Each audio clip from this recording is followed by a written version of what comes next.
full transparency, the crew is hard at work. You can understand that. They're on the 8th green now, so Wags, you won't be able to hit that shot. But you can tell us what you've seen so far this week, what you think of the hole, and how you think it'll play this week.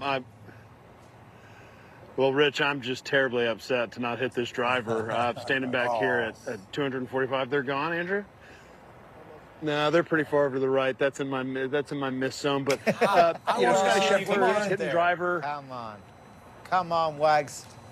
There's still water in the right bunker. I can't in good conscience. The driver is not the most controlled club in my bag. Let's just say that. But players are talking about this hole being really difficult. Colin Morikawa said he'd love to walk off of it with 4 pars. I mean, yeah, I'd like to walk off every hole in this tournament for 4 rounds with 4 pars. But this it's demanding, and it's kind of one of those half par holes. It's like a 3.5. Actually, okay. They're gone. We're going to hit it. We're going to do it. Do I got time for you, Rich? Let's go. Wags. All right, what do you think the odds are you hit the green? Give us some odds. What do you think? I mean, I'm not good with odds. I'd say I got a 10% chance to hit the green. Okay.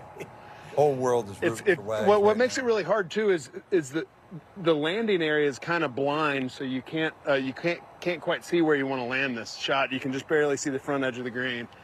240 yards to cover the bunker, 274 to the front edge of the green. Oh, that is miles left. Looked like I hung on to that one, kind of got it up and away. That was a bit of a heel. I wish the maintenance had taken just a little bit longer and I didn't get to make that swing.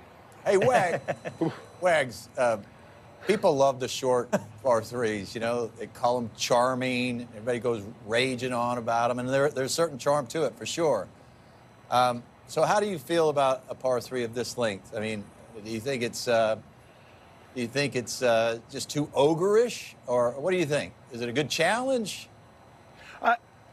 It's a good challenge, Brandel, and I have to say it's fair. There's probably a 30-yard wide area of fairway to run the ball up. I think one of the cool things that Gil Hanse did, though, was he extended that front bunker out and to the right a little bit, pinching it in just a hair. So I think it's a good challenge. We have had wind in and off the right all week long. That's where it's supposed to stay. So I think a lot of guys are hitting 3-woods. I've heard of 1 3-iron getting on the green, but it's a 3-wood. It's a driver for most players in the field, and there's options. Hey, it was at Wingfoot. Ben Hogan laid up on the 3rd hole every single day. That's the way he played that golf hole. So I have no problem with this long one. Personally, I'd prefer a sand wedge like number 7 at Pebble Beach, but I think there's a place for the long par 3 as well, and this one's been a beast. It's been the longest par 3 in major championship history since 2007, so I'm fine with it. And by the way, since you brought up Ben Hogan, in 1953, that hole was 253 yards long, and the average driving distance on the PGA Tour would not have been 250 yards. So it's always been a beast. Right. By the way, it was Billy Casper, just corrected, who laid up at Wingfoot. Curious, that has been jokingly called a drivable par 3. The first hole, curious, Johnson, do you think we might see someone drive the first, which is, lengthy par 4, albeit downhill? I watched them tonight mow it down grain. The wind has been down and off the right-hand side. If someone like Bryson could carry the ball 350, 360 yards and it catches a hot bounce on a downslope, yes, there's an outside chance. I don't think we'll see that, but yes, I would say there's an outside chance for a handful of players in the field. If they catch it just right and down that right side of the fairway, they could potentially roll it all the way down towards the front of the green. Wags, I was just going to ask, who do you think is going to win, Wags? We're going to make that prognostication here in a minute. Who do you like? I mean, I know this is boring as can be, but okay. I see this being Scotty Scheffler's major championship. Okay. Who do you think will best challenge? Who's most likely to challenge Scotty Scheffler?